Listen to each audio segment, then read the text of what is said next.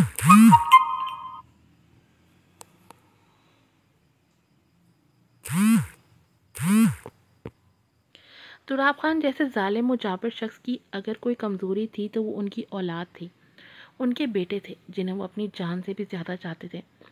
مگر سالوں پہلے کی گئی اپنی ایک غلطی کی وجہ سے انہوں نے اپنے بڑے بیٹے کو خود سے بہت دور کر دیا تھا۔ رائد ان سے نفرت کرتا تھا، ان سے کیا، اس گھر میں رہنے والے ہر فرد سے ہی رائد کو نفرت تھی۔ یہ بات حویلی کے ملازموں سے لے کر گاؤں کا ہر فرد جانتا تھا۔ بہت سے لوگوں نے تو اس بات کا کافی فائدہ بھی اٹھانے کی کوشش کی تھی، مگر تراب خان بھی کسی سے کم نہ تھے۔ انہوں نے ہر چیز کو ایسے سنبھالا تھا، بس ان سے نہیں سنبھلتا تھا تو وہ تھا ان کا اپنا بڑا بیٹا جاگیردار رائد خان، جیسے اس نے ان کے ہر فیصلے کے خلاف جانے کی ٹھان رکھی تھی۔ مگر تراب خان نے کبھی اسے کچھ بھی نہیں کہا تھا۔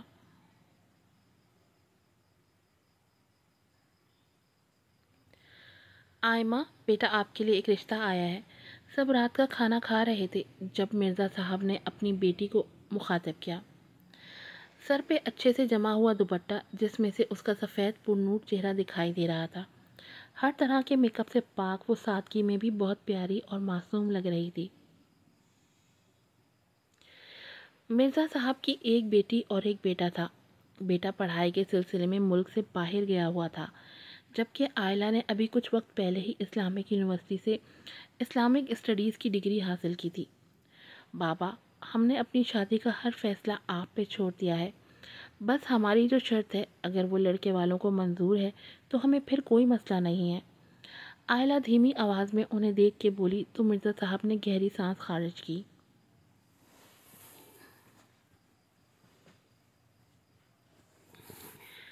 بیٹا، میں نے انہیں آپ کی شرٹ کے بارے میں بتایا تھا، مگر ان کا کہنا ہے کہ آپ جب باہر جائیں تو ضرور نقاب کریں، لیکن اگر کوئی فیملی فنکشن ہو یا کوئی بزنس ڈنر تو وہاں آپ نقاب نہ بھی کریں تو چلے گا۔ مرزا صاحب چمچہ پلیٹ میں رکھتے دونوں ہاتھوں کی انگلیاں ایک دوسرے میں پھنسائے سنجیدگی سے بولے، جس پہ چمچے میں چاول بھرتا آئلہ کا ہاتھ تھما۔ پھر آپ نے کیا کہا؟ وہ اپنے ازلی دھیرے نرم انداز میں استفسار کرنے لگی، جبکہ اس کی ماں پریشانی سے کبھی باپ تو کبھی بیٹی کو دیکھ رہی تھی۔ وہ اپنی بیٹی کو بہت اچھے سے جانتی تھی، جسے نقاب کرنا بہت پسند تھا۔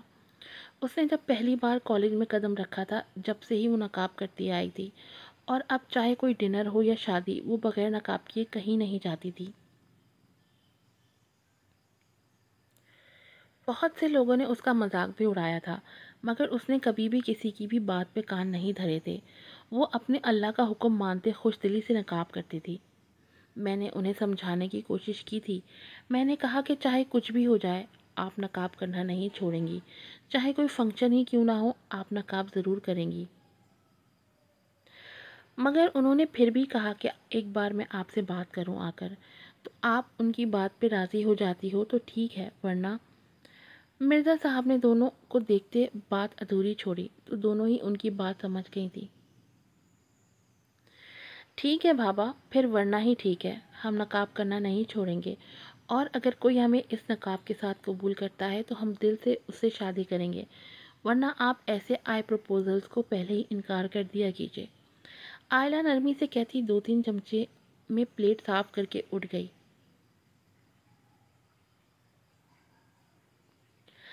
آپ جانتے ہیں اسے، پھر بھی آپ اس کے سامنے یہ پروپوزل لے کے آئے، آپ کو پہلے ہی انکار کر دینا چاہیے تھا۔ تبسم بیگم نے ذرا خفگی سے کہا۔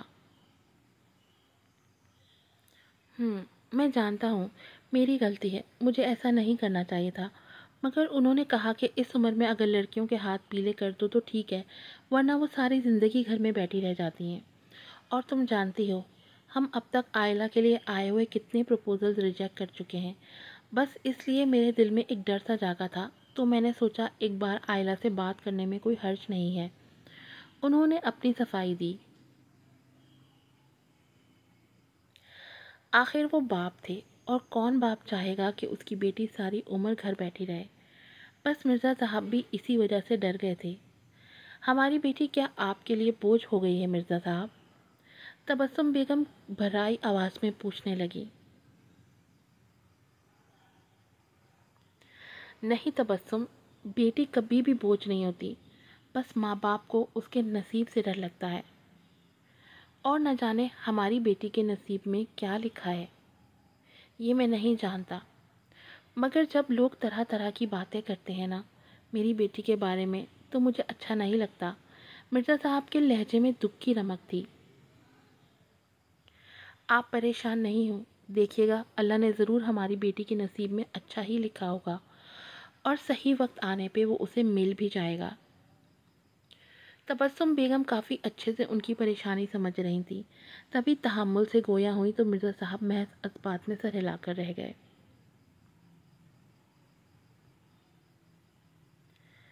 رات کا تقریباً 2:30 بج رہا تھا۔ ہر سو سناٹا چھایا ہوا تھا۔ اس سناٹے کو چیرتی ایک چنگھاڑتی آواز کمرے کی خاموش فضا میں پھیلی۔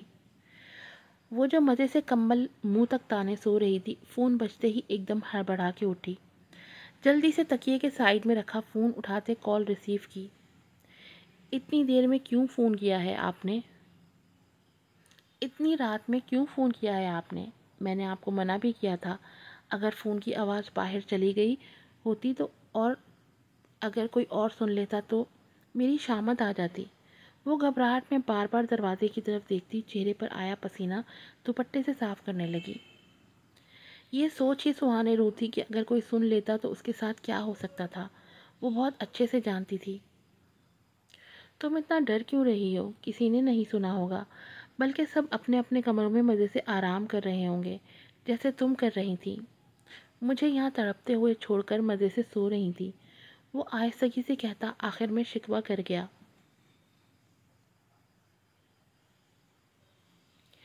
ایسی بات نہیں ہے حسام، آج دونوں بھائی اور بابا بھی حویلی میں ہی تھے، میں کیسے آپ سے بات کرتی؟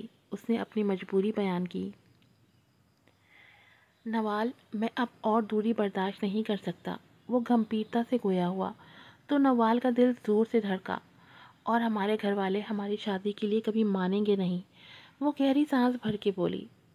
تم کوشش تو کرو اپنے پاپا سے بات کرنے کی، یا اپنی ماما سے بات کرو، وہ تو تمہارا ساتھ دیں گی نا۔ حسام نے اسے مشورہ دیا، جس پہ نوال کے لبوں پہ ایک تلخ مسکراہٹ آ گئی۔ حسام، آپ تو ایسے کہہ رہے ہیں جیسے آپ اس گھر میں میری اور میری ماما کی حیثیت سے واقف نہیں ہیں۔ بابا ماما سے ٹھیک سے بات نہیں کرتے، اور مجھے تو وہ صرف ایک ذمہ داری سمجھتے ہیں جسے وہ جلد از جلد ادا کرنا چاہتے ہیں۔ اور رہے بھائی، تو آپ انہیں بھی اچھے سے جانتے ہیں۔ رائد بھائی تو سب سے ہی نفرت کرتے ہیں، اور جسلان بھائی، ان کو میری ذات سے کوئی فرق نہیں پڑتا۔ اس نے بے بسی اور تلخی سے کہا تو حسام کے دل کو کچھ ہوا۔ میں جانتا ہوں، اور میں اپنی طرف سے پوری کوشش کر رہا ہوں اپنے گھر والوں کو منانے کی، مگر تم جانتی ہو جو کچھ ہمارے خاندانوں کے بیچ ہے، اس کے رہتے وہ لوگ کبھی ہماری شادی نہیں کروائیں گے۔ اسی لیے میں کہتا ہوں، بھاگ چلو میرے ساتھ۔ ہم ان لوگوں سے، ان رسموں و رواجوں سے، ان لڑائی جھگڑوں سے بہت دور چلے جائیں گے۔ وہاں ہم اپنی ایک الگ دنیا بسائیں گے، جس میں اور تم ہمیشہ خوش، پیار اور محبت سے اپنی زندگی بسر کریں گے۔ حسام جذب کے عالم میں بولا تو نوال نے ایک گہری سانس خارج کی۔ آپ جانتے ہیں ایسا ممکن نہیں ہے، اور اگر ہم ایسا کر بھی لیتے ہیں تو بھی آپ ہمارے گاؤں کی سزا سے تو واقف ہیں نا، جانتے ہیں نا بھاگنے والوں کے ساتھ کیا ہوتا ہے۔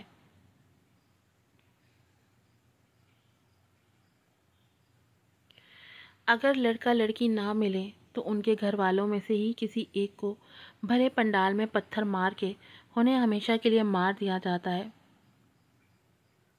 اور میں جانتی ہوں اگر میں بھاگ گئی تو میرے بعد میرے کیے کی سزا میری ماں کو ملے گی، اس لیے میں کبھی ایسا نہیں کروں گی۔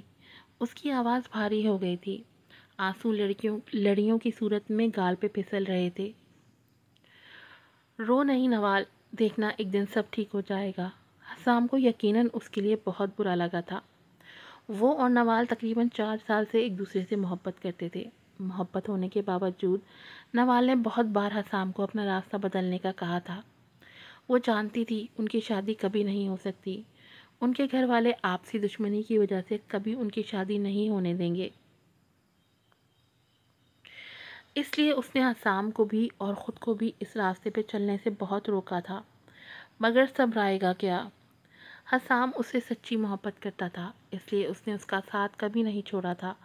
وہ پر امید تھا کہ ایک نہ ایک دن نوال ضرور اس کی ہوگی، جبکہ اپنے باپ بھائیوں کے رویوں کی وجہ سے نوال تو ہر امید چھوڑ بیٹھی تھی۔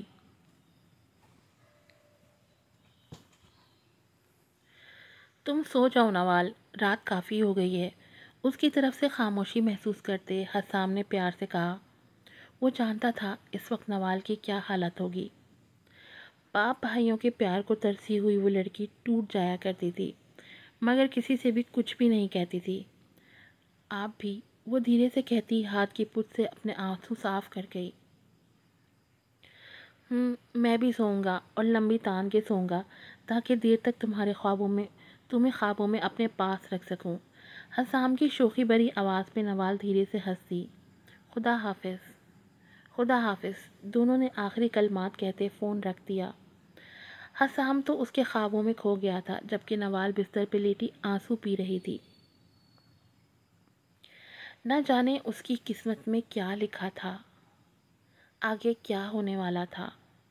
پتہ نہیں اس کے نصیب میں حسام تھا بھی کہ نہیں، اور اگر وہ اسے نہ ملا تو اس سے آگے وہ کچھ سوچنا ہی نہیں چاہتی تھی۔ ماں کے بعد اگر اس سے کسی نے پیار کیا تھا تو وہ تھا حسام، اور وہ اسے کھونا نہیں چاہتی تھی۔ آج کی ایپیسوڈ یہیں پر ختم ہوتی ہے۔ اگر آپ چاہتے ہیں کہ ڈیلی ایپیسوڈ اپلوڈ کروں تو آپ کو اچھے ریویوز دینے ہوں گے، آپ کو مجھے موٹیویٹ کرنا پڑے گا کہ میں آپ کے لیے اتنی محنت کروں اور ناولز ڈب کر کے یوٹیوب پہ لگاؤں۔ تو جلدی سے جائیے، چینل کو سبسکرائب کیجیے، ویڈیو کو لائک کیجیے، شیئر کیجیے، اور اچھے ریویوز بھی دیجیے۔ پھر ملوں گی آپ سے ایک نئی ایپیسوڈ کے ساتھ۔ السلام علیکم۔